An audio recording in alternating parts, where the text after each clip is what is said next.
अब हम पढ़ेंगे कॉलोनिक पॉलिप्स के बारे में। ठीक है, इसमें हमारे पास कॉलोनिक पॉलिप्स में हमारे पास क्या होगा, ग्रोथ होगी टिश्यूज़ की कॉलोन में, जहाँ हमारे पास होते हैं ये फ्लैट भी हो सकते हैं, सिसाइल भी, पेडिकुलेटेड भी हो सकते हैं। ठीक है, डिपेंड करता है कि नॉन न्यूप्लास्टिक में हमार्टमस आते हैं, यहाँ पर प्लास्टिक आते हैं, टमेट्री आते हैं, मिकोजल आते हैं, सब मिकोजल आते हैं। हमार्टस क्या होते हैं कि इनका कोई रिस्क नहीं होता। Normal tissues with disordered appearance हमें नज़र आएगी इसकी। ये पुश शिकार सिंड्रोम और जुवेनाइल पोलिपोसिस का एसोसिएट है। ज़्यादा इंपॉर्टेंट याद दिया कि ये दो सिंड्रोम्स के साथ एसोसिएटेड है। फिर हाइपरप्लास्टिक जो है मोस्ट कॉमनली यही होता है, स्मॉल होते हैं, लेफ्ट साइड में रेक्टोसिग्मॉइड के होते हैं, और ये जो है ना कार्सिनोमेटस लीजन यानी सीरिएटेड पॉलिप में जो है वो कन्वर्ट हो सकता है।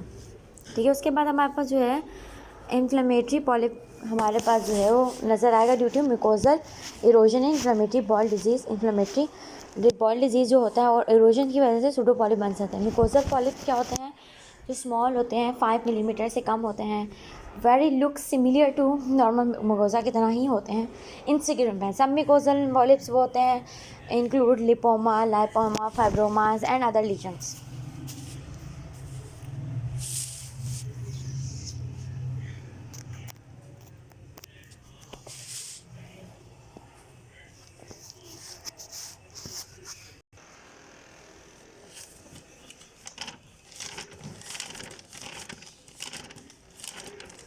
उसके बाद हमारे पास आ जाते हैं एडिनोमेटस पॉलिप, जो कि हमारे पास जो है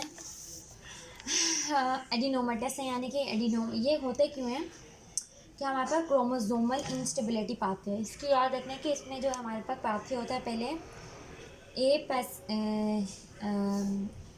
AKP53 से हम याद करते हैं, AKP53 एपैक के रास की वजह से बहुत MCQs आते हैं। ट्यूबुलर हिस्टोलॉजी इसकी विलस मैलिग्नेंट होती है, जबकि विलस जो है विलन होता है तो उसको मैलिग्नेंट होता है। जो ट्यूबुलर विलस होता है वो इंटरमीडिएट पोटेंशियल होता है, बस ऑकल्ट ब्लीडिंग होती है। इसमें हाइपोकलीमिया और म्यूसिन मिलता है, जबकि जो सीरिएटेड पॉलिप होते हैं वो न्यू प्लास्टिक होते हैं। ठीक है, वो करेक्ट। इसमें क्या होता है, हमारे पास CP आइलैंड जो है ना मेथिलेटर फिनोटाइप होते हैं, यानी जो साइटोसिन बेस फॉलोड बाय गावानिसिन होते हैं।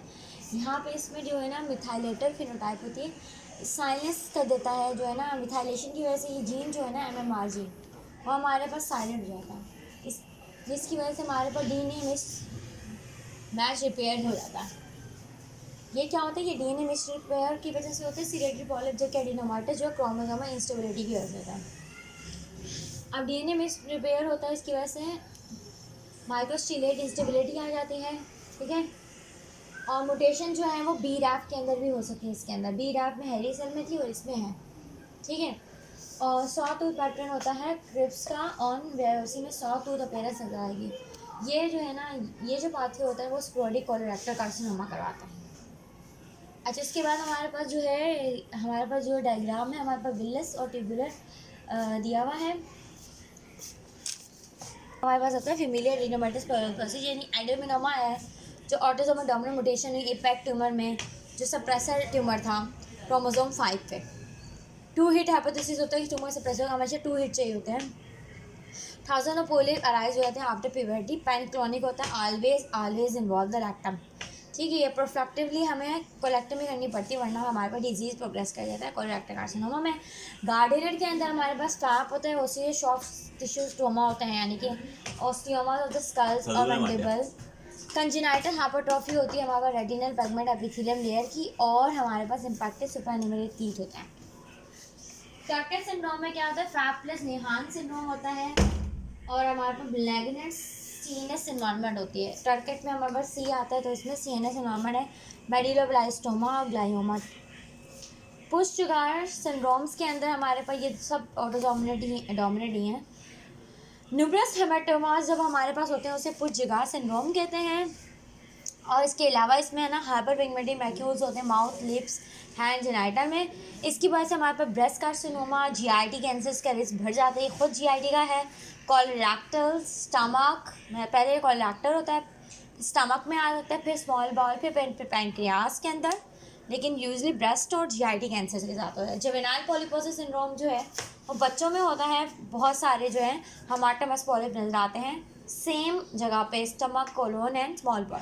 इंक्रीज रिस्क होता है इसका भी कोलोरेक्टल कार्सिनोमा का इंक्रीज रिस्क करेगा। CSS से भी याद कर सकते हैं कोलोन, स्टमक और कोलोरेक्टल कार्सिनोमा। ठीक है। लिहान सिंड्रोम क्या है? इसमें हमारे पास क्या कहते हैं, इसे hereditary non polyposis colorectal carcinoma भी कहते हैं। ऑटोसोमल डोमिनेंट है, म्यूटेशन होती है मिस रिपेयर जीन, जिसे मैंने याद किया मिलाही और मैश से। और इसकी वजह से क्या होता है, मिस रिपेयर जीन की वजह से हमने अभी पढ़ा था, जब भी miss gene repair mismatch pair होते हैं तब भी हमारे पास सब्सिक्वेंटली क्या होता है, माइक्रोस्टेलेट इंस्टेबिलिटी होती है। 80% colorectal carcinoma proximal colon is always involve. ठीक है। इसकी हिस्ट्री बहुत इंपॉर्टेंट है, जो फीमेल से ओवरियन, एंडोमेट्रियम और स्किन कैंसर। इसके साथ एंडोमेट्रियम का बताएंगे हिस्ट्री है, या ओवरियन कैंसर है। तो 3 जो हिस्ट्री कैंसर की, एंडोमेट्रियम है, ओवरी है।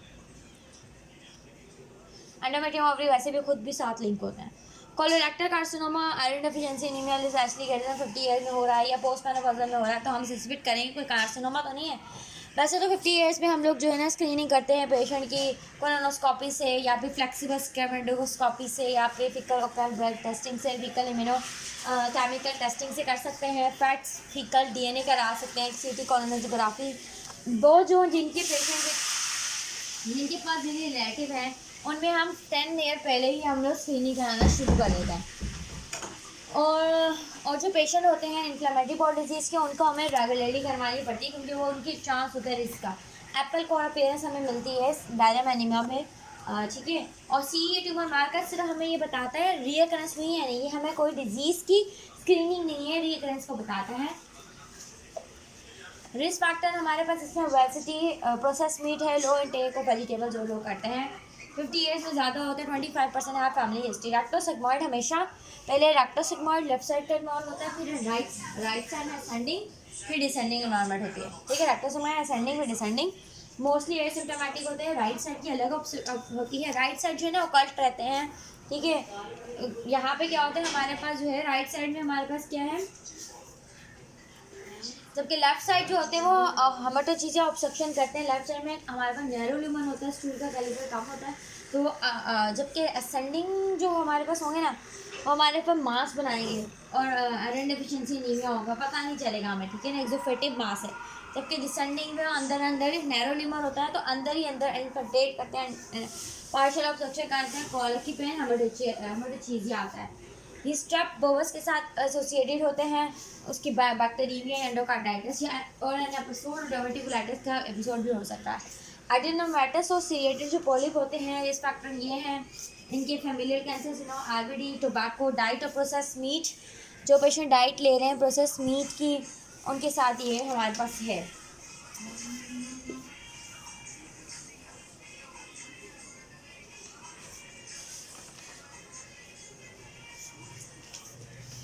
पैथोजेनेसिस क्या है हमारे पास कोलोरेक्टल कार्सिनोमा की। स्टेज जो है ज़्यादा इंपॉर्टेंट होता है एज कम्पेयर टू ग्रेड। ठीक है। तो स्टेज ज़्यादा इंपॉर्टेंट है। स्टेजेस में मिकोजा होता है। स्टेज 1 में, B में मसल इन्वॉल्वमेंट है, C में लिम्फेटिक्स है, और D में जो है मेटास्टेसिस हो चुकी है।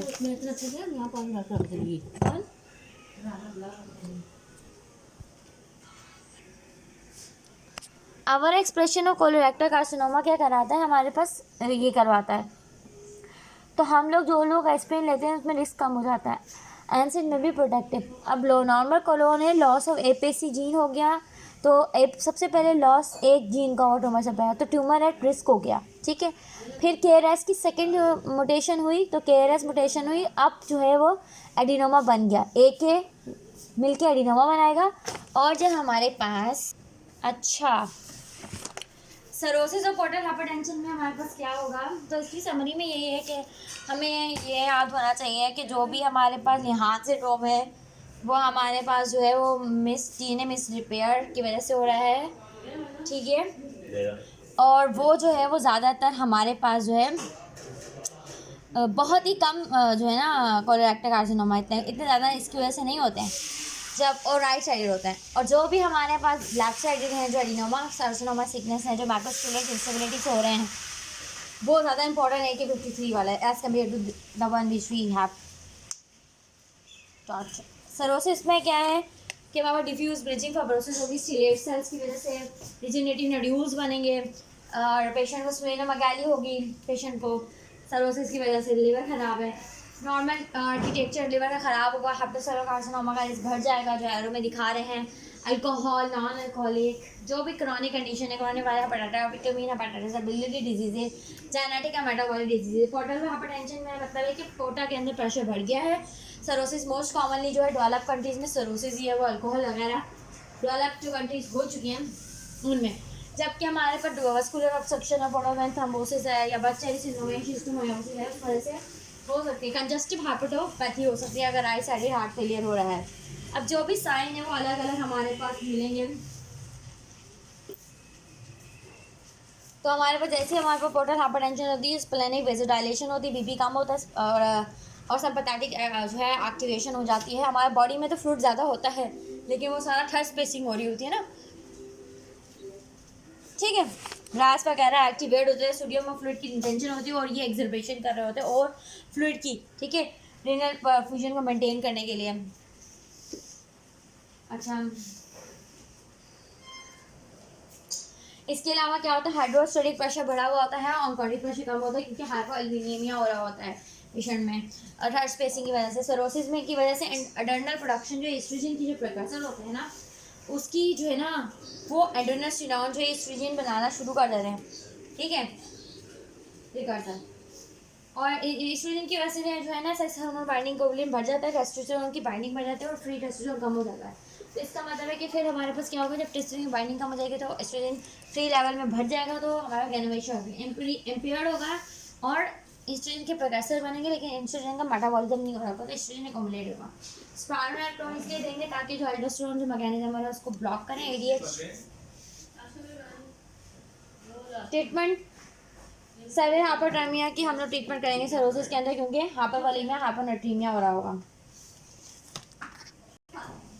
उसके अलावा हमारे पास फिर क्या होगा, इसके अलावा जो है न्यूरोलॉजिकल सिम्टम में हेपेटिक एन्सेफेलोपैथी, स्ट्रेक्सिस होगा, जीआईटी में anorexia, nausea, vomiting, dull pain, factor hepatic, haematological में थीनल सेल लाइन कम हो जाएगी, thrombocytopenia, anaemia, coagulation disorder, splenomegaly क्योंकि कंजेशन हो रही है, और थ्रोम्बोसाइटोपेनिया क्योंकि प्लेटलेट जो है वहाँ पे स्टोर होते हैं स्प्लीन के अंदर, इसी वजह से। Hepatorenal syndrome, hypovolaemia, hyponatraemia, ADH की वजह से।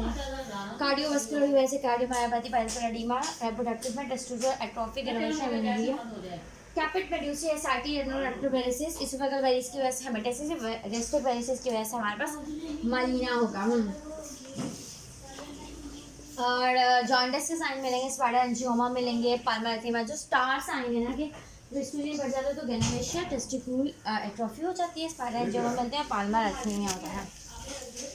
स्पॉन्टेनियस बैक्टीरियल पेरिटोनाइटिस क्या प्राइमरी बैक्टीरियल पेरिटोनाइटिस है, और इसके फाइटल इन्फेक्शन होता है सरोसिस में या एसाइटिस की वजह से, जो भी हमारे पास पेरिटोनाइटिस हो रही है। एसिम्प्टोमेटिक हो रहा है, लेकिन फीवर, चिल्स और एब्डोमिनल पेन और रिएक्शन हो सकता है, बस नहीं। सेफलोपैथी हो सकती है पेशेंट को। ग्राम नेगेटिव ऑर्गन ज़्यादा कराते हैं, इकोलाई, कल्सबेला, और लेस कॉमनली ग्राम पॉजिटिव करवाते हैं। डायग्नोसिस हम कैसे करते हैं, पैरासिंथेसिस करते हैं, स्टैटिक फ्लूइड में हम देखते हैं ना 250 से अगर ज़्यादा हो तो हमारे पास ये इन्फेक्शन है। फर्स्ट लाइन ट्रीटमेंट जो है थर्ड जनरेशन सेफेलोस्पोरिन है, सेफाटॉक्सिन है हमारे पास जो है फर्स्ट लाइन ट्रीटमेंट है। अच्छा, उसके बाद हमारे पास AST और ALT के बारे में। मोस्ट लिवर डिजीज़ में ALT AST ज़्यादा होता है लिवर में, नहीं तो ALT लिवर का। अल्कोहलिक में AST ज़्यादा होता है, 2/1 होता है।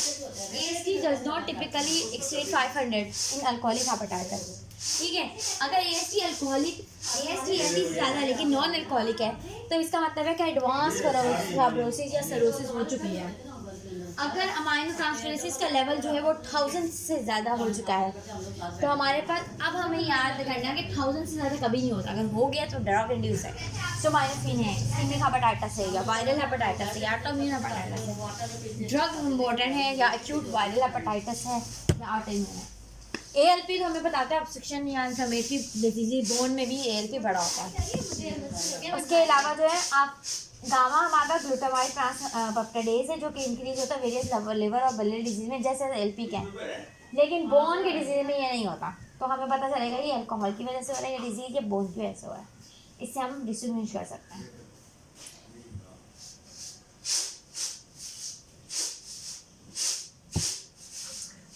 तो हमें पॉलीसिस्टिस से और हमें पता करना है कि ALP जो है वो बोन की वजह से बढ़ा हुआ है, तो हम गामा ग्लूटामाइल को देखते हैं। गामा ग्लूटामाइल का लेवल अगर बढ़ा हुआ है तो इसका मतलब ये है कि ये हमारे पास जो है लिवर का डिसऑर्डर है, बोन का नहीं। पोलियोरिबन जो है वो और अल्ब्यूमिन जो है वेरियल लिवर डिजीज़ में बढ़ जाता है, obstruction, viral hepatitis, cirrhosis, haemolysis. Albumin जो एडवांस लिवर डिजीज़ में ये ट्रांसपोर्ट है और मेटाबॉलिक सिंथेसिस बताता है लिवर बना रहा है यानी, जिसकी वजह से हमारे पास जब सिरोसिस होती है तो एन्कोडिक प्रेशर कम हो जाता है। PT जो है हमारे पास जो है क्लोटिंग फैक्टर बनाता है, प्रोथ्रम्बिन, लिवर की बायोसिंथेटिक जो विटामिन के। प्लेटलेट क्या होता है, डिक्रीज हो जाते हैं, क्योंकि एक तो थ्रोम्बोपोइटिन कम होता है, एक तो लिवर सिक्वेस्ट्रेशन करता है, और पोर्टल हाइपरटेंशन में स्प्लेनिक सिक्वेस्ट्रेशन भी हो जाती है, इस वजह से प्लेटलेट कम हो जाता है। लिवर भी करता है और वो भी है। अच्छा, प्रोग्नोसिस के लिए हम ये तीनों करें, PT, अल्ब्यूमिन। राई सिंड्रोम क्या है, फैटल हमारा चाइल्डहुड हेपेटिक एन्सेफेलाइटिस है। Associated viral infection specially varicella zoster influenza के लिए हमने पेशेंट को एस्पिरिन दिया। एस्पिरिन के जो मेटाबोलाइट्स होते हैं वो डिक्रीज करते हैं बीटा ऑक्सीडेशन को, जो कि मिटोकॉन्ड्रिया में होती है। ठीक है, रिवर्सिबल, ये इन्हिबिशन जो है रिवर्सिबल है। अब हमें फैटी लिवर मिल सकता है, मैक्रोवेजिकुलर फैटी चेन मिल सकता है, हाइपोग्लाइसीमिया, वॉमिटिंग हैबिट। इसको हम याद कर सकते हैं, avoid aspirin in children except Kawasaki salicylates are not a sensing for shine से हमारे पास स्टेटोसिस होगी, हाइपोग्लाइसीमिया, हाइपोटेगमिया, आई से इन्फ्लुएंजा या इन्फेक्शन वायरस की वजह से, नॉट अवे कॉमा, ई से इंसेफेलोपैथी। अच्छा, जो चीज़ स्पोरेडिक काजेज़ की वजह से होती है, कोलाइटिस का, वो ओल्डर में होती है, वो पॉलिप की फॉर्म में होती है, वो ज़्यादा डिस्टल होती है और सिंगल होती है। जो कोलाइटिस की वजह से होती है वो यंग में होगी, फ्लैट होगी, प्रॉक्सिमल इन्वॉल्वमेंट ज़्यादा होगी और मल्टीफोकल होगी। और कोलाइटिस में म्यूसिनस या सिग्नल सेल्स होंगे, जबकि स्पोरेडिक में ना वेल डिफ्रेंशिएटेड होंगे।